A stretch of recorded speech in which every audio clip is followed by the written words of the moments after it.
Jadi sekarang kita mau bahas apa sih? Kita bakalan bahas tentang sumber-sumber gas rumah kaca di atmosfer. Tapi sebelum bahas itu, kita harus tahu dulu gak sih apa itu gas rumah kaca dan perubahan iklim itu apa? Jadi, gas rumah kaca adalah gas di atmosfer yang menyerap dan memancarkan radiasi inframerah sehingga menyebabkan efek rumah kaca. Efek rumah kaca sendiri adalah fenomena alami yang membuat bumi tetap hangat dan dapat dihuni. Perubahan iklim adalah perubahan statistik jangka panjang atau jangka pendek dalam pola cuaca global atau regional.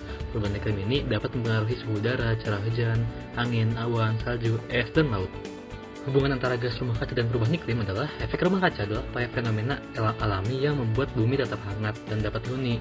Namun, aktivitas manusia yang meningkatkan emisi gas rumah kaca, terutama karbon dioksida, metana, dan nitrogen, menyebabkan pemanasan global dan perubahan iklim yang merugikan, sehingga terjadinya perubahan iklim yang negatif seperti penurunan ketersediaan air bersih, penurunan produktivitas pertanian, dan lain-lain. Nah, setelah mengetahui apa itu gas rumah kaca dan hubungan dengan perubahan iklim, sekarang kita akan membahas mengenai sumber utama emisi gas rumah kaca. Oke, jadi apa aja sih sumber utama emisi gas rumah kaca? Yang pertama ada karbon dioksida. Karbon dioksida ini adalah gas rumah kaca yang paling umum dan penting. Karbon dioksida paling banyak berasal dari pembakaran bahan bakar fosil seperti batu bara, minyak bumi, dan gas alam untuk energi dan transportasi. Sumber karbon dioksida lain contohnya berasal dari proses-proses panas bumi dan aktivitas vulkanik. Selanjutnya adalah metana. Metana ini merupakan gas yang lebih positif daripada karbon dioksida, namun jumlahnya jauh lebih sedikit dan waktu tinggalnya lebih pendek. Metana bersumber salah satunya dari rawa atau gambut, dan metana natural berada di dasar samudera yang apabila terjadi perubahan iklim, dikhawatirkan metana ini akan lepas ke atmosfer. Selanjutnya adalah oksida nitrogen. Gas ini konsentrasinya hanya sedikit di atmosfer, namun kontribusinya besar bagi pemanasan global. Selanjutnya lagi ada uap air atau water vapor. Ini adalah gas yang paling berperan pada efek gas rumah kaca. Gas-gas lain seperti CFC, HFC, VFC, dan SF6. Kita bakalan bahas tentang sumber-sumber gas rumah kaca di atmosfer. Kali ini aku mau nanya nih, menurut teman-teman semua, dari beberapa aktivitas di bawah ini, mana sih yang paling banyak menghasilkan emisi gas rumah kaca secara global? Itu dari energi. Kenapa? Karena sebagian besar energi di dunia ini dihasilkan dari bahan bakar fosil, di mana kalau bahan bakar fosil dibakar itu akan menghasilkan karbon dioksida dan gas-gas rumah kaca lainnya. Kegiatan industri, karena dalam kegiatan industri itu biasanya dia menggunakan bahan bakar fosil dalam proses produksinya, dan dari pembakaran bahan bakar fosil ini tuh jadinya menghasilkan salah satu gas rumah kaca, yaitu gas CO2. Sampah dengan cara dibakar, karena prosesnya menghasilkan gas karbon monoksida, gas formaldehida, arsenik, dan masih banyak lagi yang dapat menyebabkan gangguan pernafasan, iritasi, dan juga kanker. Jawabannya adalah aktivitas energi ya teman-teman. Jadi aktivitas energi itu merupakan aktivitas yang paling banyak menghasilkan emisi gas rumah kaca secara global. Kurang lebih aktivitas energi itu menghasilkan 74,7% gas rumah kaca.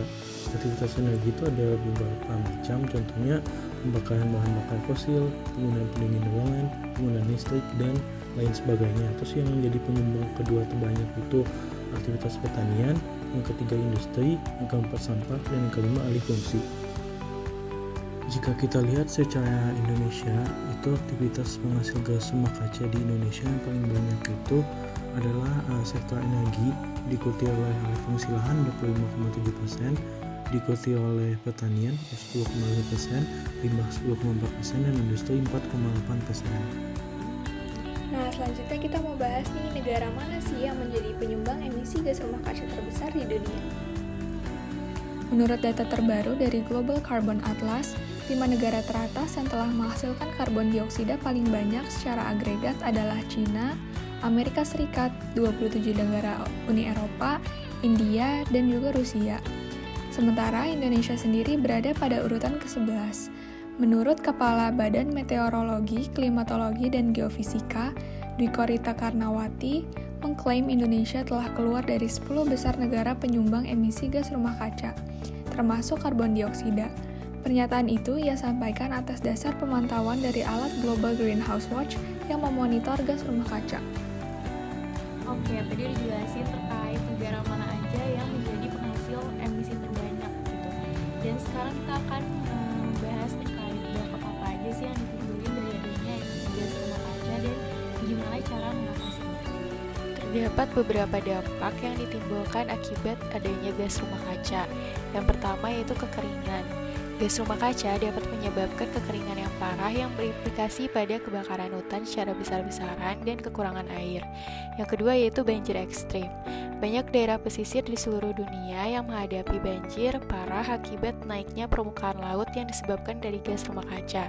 Dalam jangka panjang, hal ini dapat menyebabkan pulau-pulau berdataran rendah di Samudra Pasifik menjadi tidak dapat dihuni. Yang ketiga yaitu kerusakan ekosistem dan habitat satwa liar. Dalam jangka panjang, kekeringan dapat mengubah lahan subur menjadi gurun sehingga menyebabkan tumbuhan dan hewan punah karena tidak dapat bertahan dari perubahan yang terjadi. Dan yang terakhir yaitu adanya dampak yang ditimbulkan terhadap manusia. Gas rumah kaca dapat menyebabkan hilangnya lahan pertanian yang berujung pada kelaparan, kemudian gelombang panas yang dapat menimbulkan kematian, perubahan kualitas udara yang mengganggu kesehatan, dan juga dapat menimbulkan potensi migrasi dan konflik geopolitik. Selanjutnya itu gimana sih caranya mengatasi gas rumah kaca ini? Nah, langkahnya itu yang pertama dengan efisiensi energi. Efisiensi energi ini dapat dilakukan dengan meningkatkan insulasi dan mengurangi penggunaan listrik. Kemudian melakukan penghijauan dengan menanam pohon untuk menyerap CO2. Nah, jadi teman-teman semua udah tahu kan apa aja sumber-sumber utama gas rumah kaca di atmosfer, dan udah tahu juga pengertian dari perubahan iklim, efeknya, dan cara mengatasinya. Mungkin sekian dulu yang bisa kami sampaikan. Lebih kurangnya kami mohon maaf.